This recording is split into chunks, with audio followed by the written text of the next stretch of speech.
Hello my lovelies, welcome back to my channel. I'm the City Witch and today we're going to be doing a book review, and the book is called Hands-on Chaos Magic, Reality Manipulation Through the Ovaki Current by Andrea Vitimus, and I really hope I'm pronouncing his name correctly, but my apologies if I got it wrong, and I really hope I didn't butcher it. But you guys know me, I'm not particularly great with names. So as always, when I do my book reviews, I will score the book from 1 to 10. I will let you know if I think the book is good or not. So we'll talk about the pros and cons, positives, negatives. I will let you know about all my personal experiences and exercises that I did and how I found them, if the book is worth the money, if it's good for an advanced or beginner practitioner, and personally what I took from the book and if I recommended it to you, my followers. So with that being said, let's review this book. So first impressions is it's a very bright, bubbly, in-your-face book. It's this beautiful lime green colour. It's got this really nice chaos magic symbol on it, and then if you look closely there is another slightly paler version behind that one, and then you have all these nice spirals, swirls, energy waves, and almost like wormhole looking patterns on the book.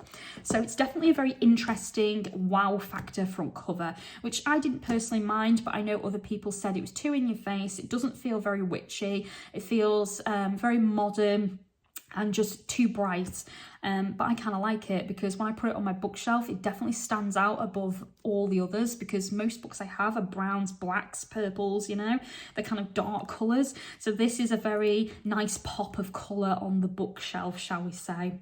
So I like the front cover. Let's take a look at what the back says. So the introduction is: this guide to chaos magic emphasizes experimentation and finding out what works best for you.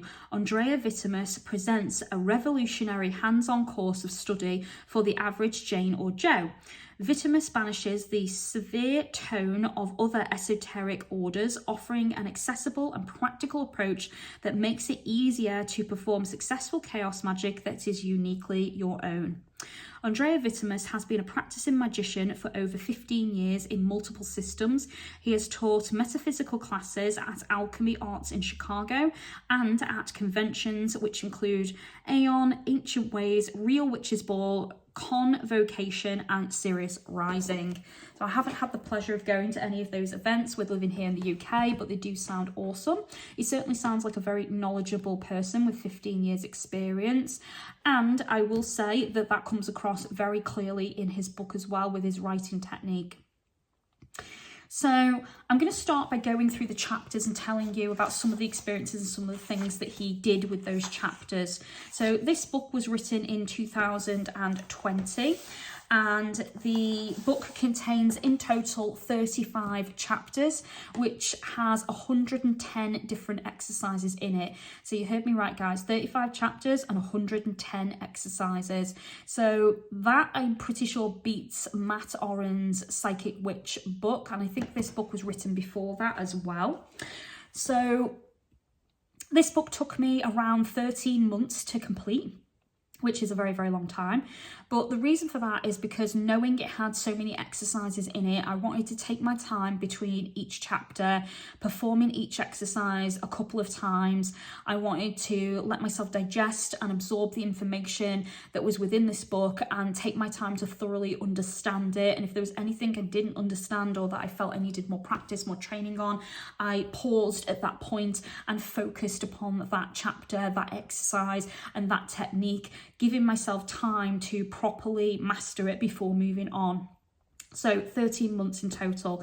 I will say if you dedicated 100% of your time to this book, working through it, you could probably do it a lot quicker. But I have a colleague of mine that's currently working through this book, and she's already been working through it for about 5 months and she's only at chapter 3. So it does tell you that it is a very educational book with a lot of stuff for you to try and do, and they're not as simple as you might think they are. The exercises as you progress through the book go from being easy to harder, harder and harder. So you start to grow and learn and build upon these techniques as you progress through the book. So it's definitely a beginner friendly book for that reason, because you start as a beginner, as if you don't know anything about chaos magic, and then you build and build and build to eventually, when you get to the more advanced, more difficult techniques at the back of the book. And there was definitely some things that I didn't do. So there was 110 exercises, and I would say I probably did about 90 of them, maybe a bit more. So there was maybe 10 or less that I didn't do. And mostly the ones that I didn't do were exercises that the author recommends you have other people with you while you do them. And that was for safety and security reasons, because there's some techniques in this book that involve working with entities and external forces and beings. So it was more about making sure you were safe while you were doing it. There was also some exercises where you needed to play games and energetic stuff with other people, bouncing energies off each other and just testing your psychic skills. So that requires you to have another person there to do it. And then there was a couple of things at the back of the book that I just personally felt that I didn't need to do. And at that point, there wasn't a reason for me to do them. And I will point that out and explain that in greater detail as we go through the book. So for now, let's talk about the chapters.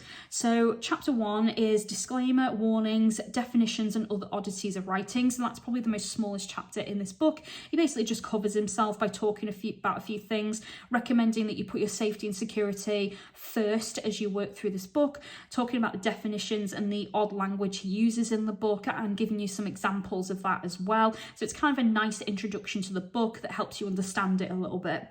Chapter 2, making time for magic and relaxing. So this is all about balance. It's the second smallest chapter in the book, and he basically wants you to remember that yes, magic's important, study and practice is important, but you don't have to do it every day, and you do need to prioritize your health and well-being, and you need to find a balance when you're working through this book and trialing and testing all the exercises and examples. And I do think that's a good chapter as well, because many people, when they do books like this, kind of just have at it and they just forget to have a break and absorb the knowledge and really understand what they're doing, and take time between the exercises to reflect, and of course make notes as well, because journaling is also important. So he touches on all of that in chapter 2. Chapter 3, he starts off with breathing exercises. So in that, he talks about a lot of yoga techniques for breathing, kundalini techniques. There's some really interesting exercises that he goes through as well that you would have learned back in school when you were stretching and things like that.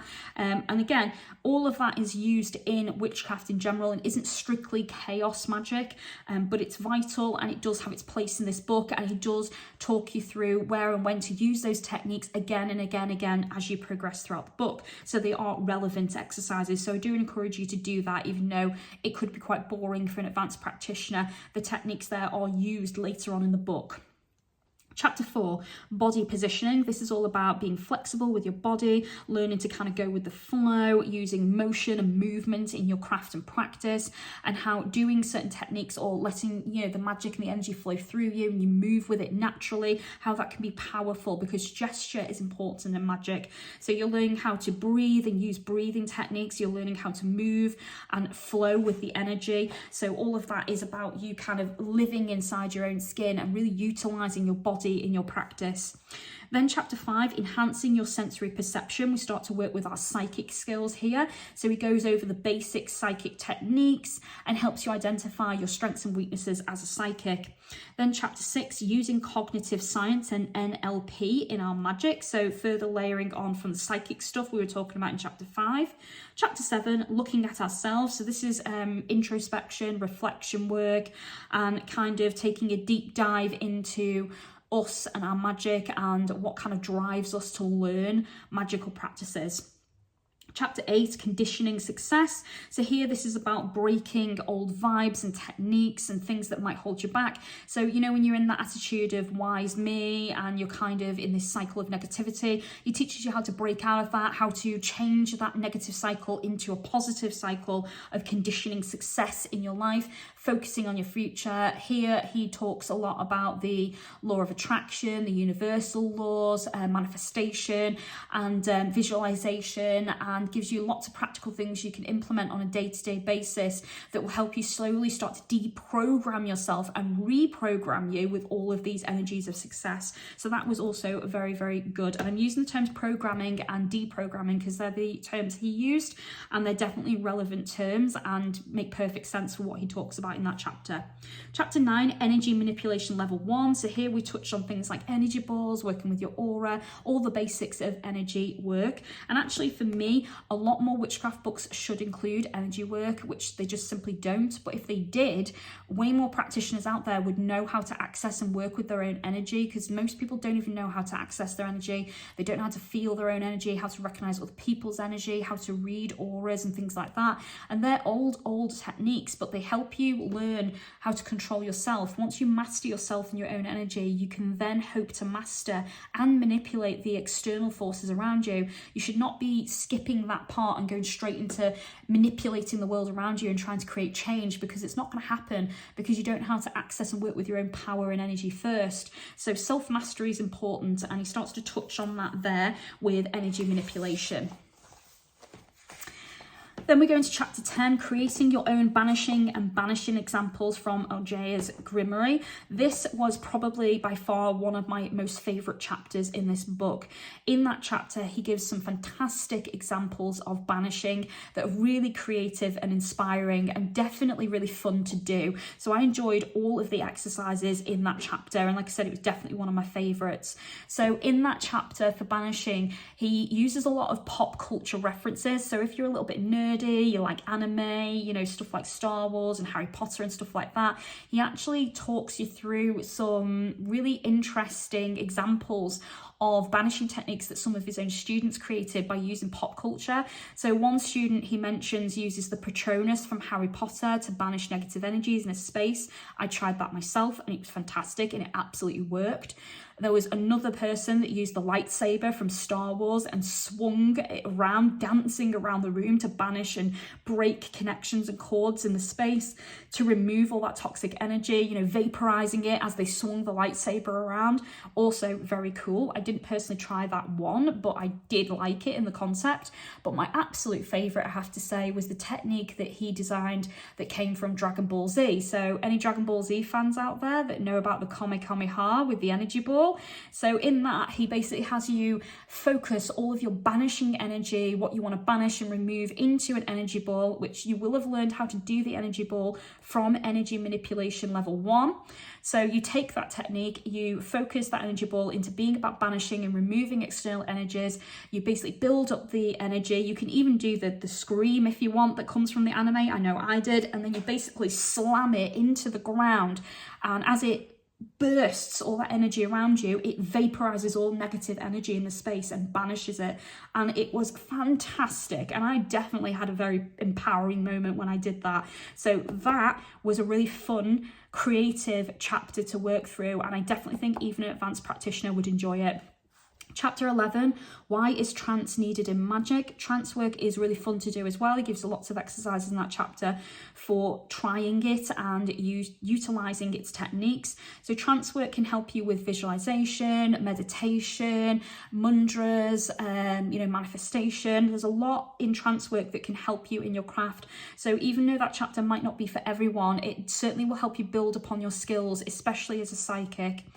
Then we go into chapter 12, energy manipulation level 2. So here we build upon the techniques we learned in level 1 and strengthen them and kind of work on our skills a little bit more. He refers back to energy manipulation level 1 quite a bit in that, telling you where you can find the foundation technique that he taught you, so you can go back to it. So he tells you the page, he tells you the name of the exercise and the technique, just to remind you, so you can go back to it and do that and then do the new technique he's about to teach you. So he's layering his techniques and taking you from a beginner, a complete novice, into somebody more skilled. So he's building upon your skills, teaching you these techniques. It's like learning to write, but then you're writing a novel, you know? So you're learning to spell and do grammar and everything, and then you build up from that to write a full-on book. He's building you up as you go through this book. Chapter 13, Shards of the Self and the Shadow. This isn't strictly shadow work, that chapter, but it does touch on focusing on the darker aspects of yourself, working with your actual shadow and using your shadow as a minion in spell work, which was really creative and interesting. Chapter 14, Energy Manipulation Level 3. So again, he takes all the stuff you've learned in Level 2 and takes it that step further in Level 3. Chapter 15, Energy Manipulation Level 4 and Practical Shielding Techniques. That chapter had some really cool stuff for shielding, and again, he pulls on pop culture for that. Chapter 16, Sigil Magic Level 1, Sigil Creation. Chapter 17, Sigil Magic Level 2, Sigil Magical Enchantment. So you create your sigils in Chapter 16, and then you learn how to enchant and empower them in Chapter 17. And then in Chapter 18, Sigil Magic Level 3, Scrying Sigils. He teaches you how to use sigils to help you activate your different scrying and divination techniques and further layer into that particular skill. And then Chapter 19, Sigil Magic Level 4, Sigil Anchors. In that, he came up with a brilliant technique where you actually use sigils to lock a spell that you've kind of pre-done and pre-cast away. And when you use the sigil, so whether you visualize it, draw it, or whatever, you activate that spell. So it's like storing your magic for a rainy day. He also talks to you about how to do that by hiding spells inside your aura and then activating them using sigils, which was just an inspiring, really creative idea. And again, one of my favorite chapters by far. It was so fun to do, and I've never thought to do that myself, even though I work daily with my aura. So for me, that was a really simple chapter. I mean, I picked it up so quickly, but it was something I've never thought to do. So that was golden as far as I was concerned. Chapter 20, Renaissance, Sorcery and Material Bases, an introduction to talisman work. So here we get a bit creative and start creating and designing talismans. Chapter 21, Basic Sympathetic Magic. So here you learn about poppets and tag locks and things like that. Chapter 22, Basic Magical Tools. So tools of the trade that he feels you need that are helpful. Chapter 23, Divination Energy Games. Here you can do these on your own or with a colleague. And then chapter 24, more energy games of visualization exercises, building on from the ones he teaches you in chapter 23. Chapter 25, Invocation Theory. And then chapter 26, Invocation Theory Level 2, the advanced stuff. And then chapter 27, Invocation Energy Work, Group Work and Talisman Work. So bringing together all of what he's just been teaching you there. Chapter 28, Evocation. Chapter 29, Invocation Level 2, I got the Power Up Mushroom. And then chapter 30 goes into some entity work. But before I move on to that chapter, the invocation and evocation work, he teaches you the difference between the two, and he does give you lots of examples and rituals and exercises to try that were really fun and interesting. He has you work with, again, some pop culture spirits, and he mentions like where you can get more information on that subject as well, of working with pop culture spirits, egregores and entities that you can create. So an example he gives is working with Spark from Star Trek, and I must say that was a really cool exercise. So to recreate that, I did my own, and I chose to do Scooby-Doo. And I have to say, that moment when Scooby-Doo manifested and went Ruby Ruby Roo, that was really fun and interesting. And I chose Scooby-Doo because I wanted to work with an entity that was safe, that I felt was safe, you know, because it was an experiment. I didn't want to build up to something that I thought would be dangerous. So I didn't want to summon, you know, some epic villain from a TV show. I wanted to work with something that I felt safe and comfortable, that would be fun and interesting. How would that manifest? What would I gain insight-wise from that entity? And how would it interact with me? And then I did Sailor Saturn from Sailor Moon, just to go that step further and, you know, work with a human-ish figure and work with that planetary energy. And that was probably one of my most favourite exercises that I did in this book. So absolutely, I recommend working through this. However, he does say to work with for some of the exercises, a colleague for safety and security reasons, which, as I said at the beginning of this video, there were some things I just could not do because he did recommend having someone there. And when he explains it to you, you do kind of sit there and go, oh, fair enough, yeah, that's a little bit of a risk, and it is safer to have someone there. So it's not that I'm not going to do these things. I have them planned with a colleague. She's currently working through this book as we speak. She's only on chapter 3, I think, at the moment, and she's already been working at it 5 months. So when she gets to that chapter, we're going to work through those together and do it as a team. So I will be able to discuss those exercises at a later date. So I may do another video about this book, who knows. If you're interested in that, please drop me a comment on the video though, and I will let you know my experiences. But yeah, so there are some stuff there that he does say, work with somebody else. Make sure you've got somebody that knows how to effectively banish so that you're safe when you're working with some of these creatures and entities and spirits that he's talking about. So he gives you those examples, invocation and evocation. Then in chapter 30, creating entities of your own with energy and information. That was also a fascinating, really informative chapter. I successfully created a really cool entity. He also talks about using the Dungeons and Dragons character sheets for designing your entity. And I know another person that I read, I think it was in Lupa's book, Fang, Fur, Blood and Bone, she mentions that as well for creating entities. So that was really interesting, and that's something I did. So you design an entity in this chapter, talking about its strengths, its weaknesses, its powers, its abilities, all the ins and outs of your entity. Then in chapter 31, giving form to concepts and ideas. So that's where you breathe life and bring your entity into existence. And there's a whole ritual plan for that, which was brilliant. And then from that, he goes into chapter 32, advanced practinum and of entity creation. So that for me was a chapter where I didn't do a lot of the exercises, mostly because in that chapter he does some Frankenstein shit. And I'm, you know, warning here guys, but for me, I created this beautiful entity that I completely fell in love with. I thought it was dead adorable, and I'm still working with that entity now. And then you get to chapter 32 and he wants you in Frankenstein style to tear your entity apart, pulling out pieces of it that don't serve you anymore, and then giving it new limbs and energies and transforming it into something else. And I looked at my entity and I was like, no, I can't do that.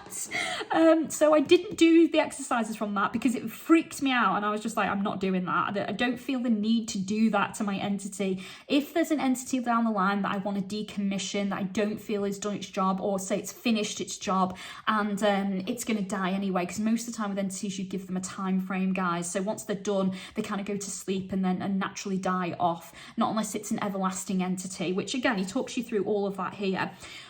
So with my entity, I liked my entity too much. It's still doing what I want it to do. So I really didn't feel the need to tear it apart and change it in a Frankenstein kind of ritual, and put new pieces on it. So yeah, that just wasn't for me, guys.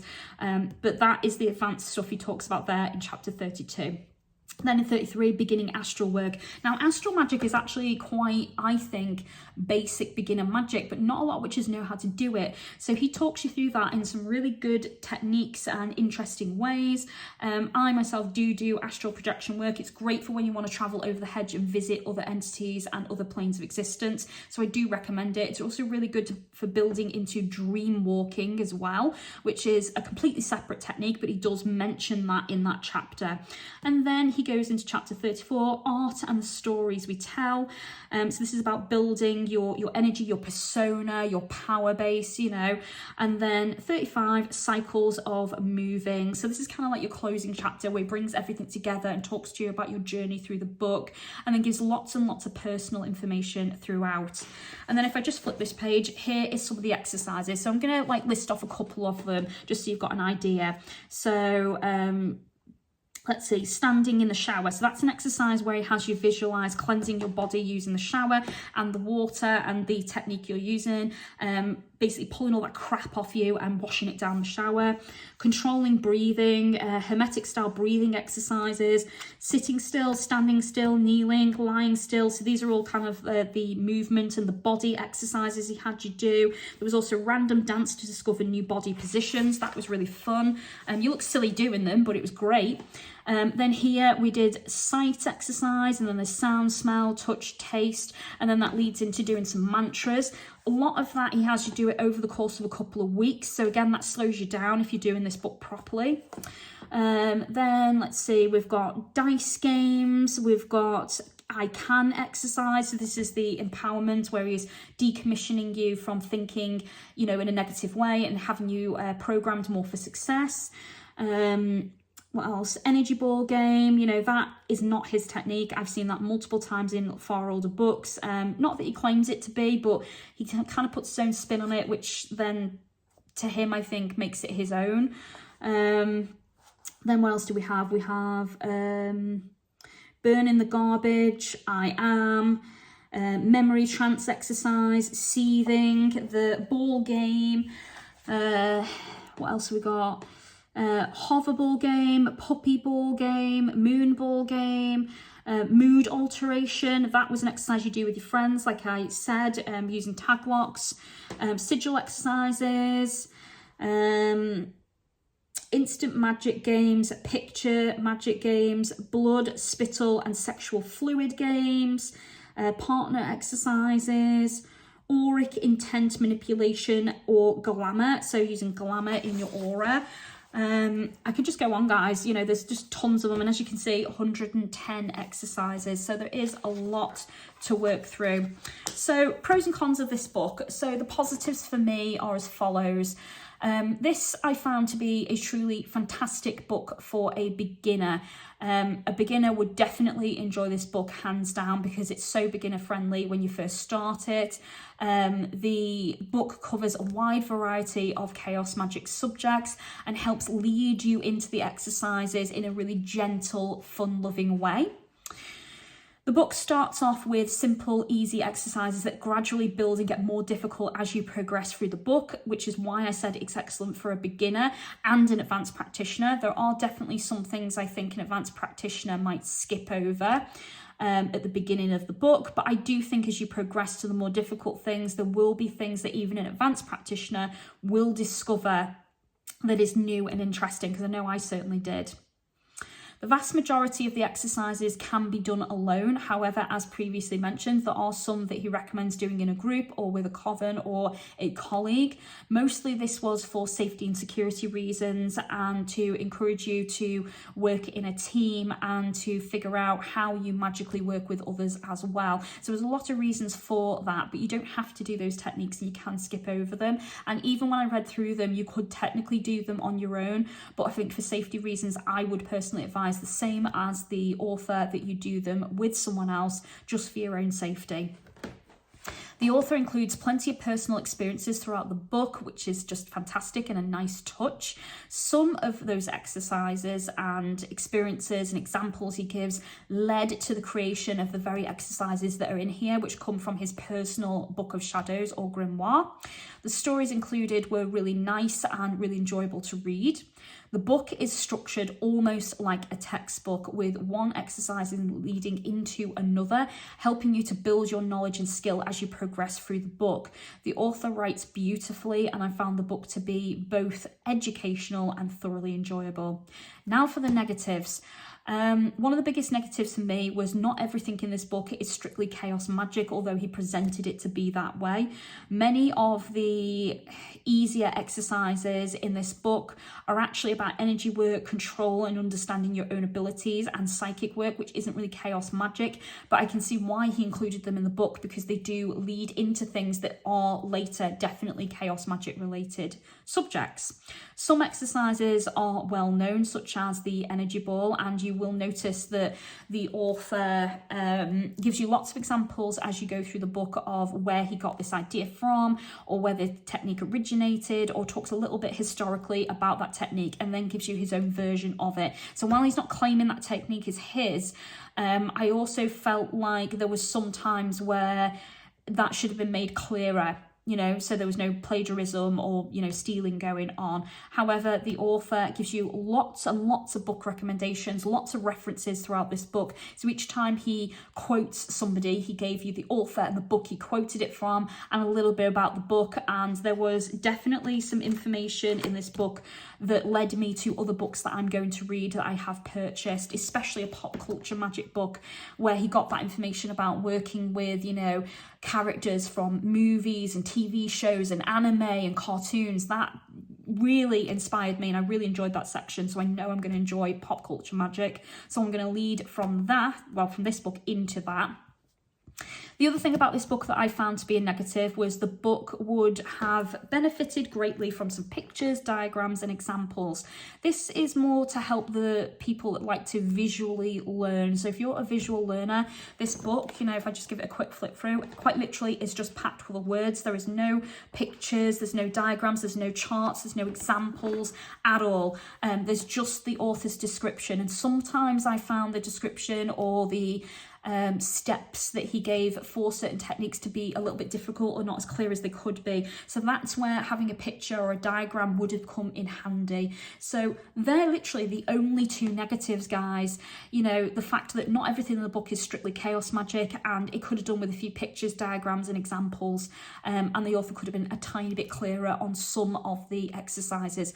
Other than that, this book for me was absolutely fantastic, and like I said, he makes sure to give you plenty of reading material, plenty of recommendations for books that he's read that are helpful, that will give you more techniques similar to this, and he gives you a full bibliography at the back of the book for reading references and recommendations.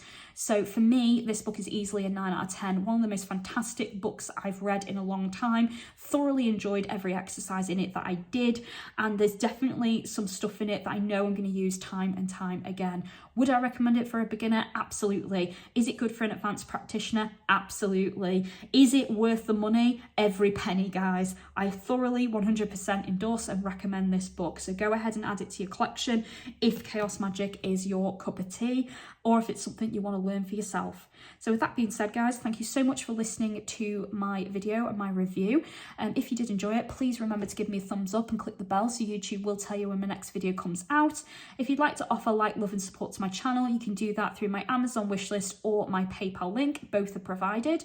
And if you'd like to get in touch with me, you can do that on X, Instagram, Facebook or via email, and all the links are provided. So thank you so much for watching this video to the end, guys. I do appreciate each and every one of you and your support.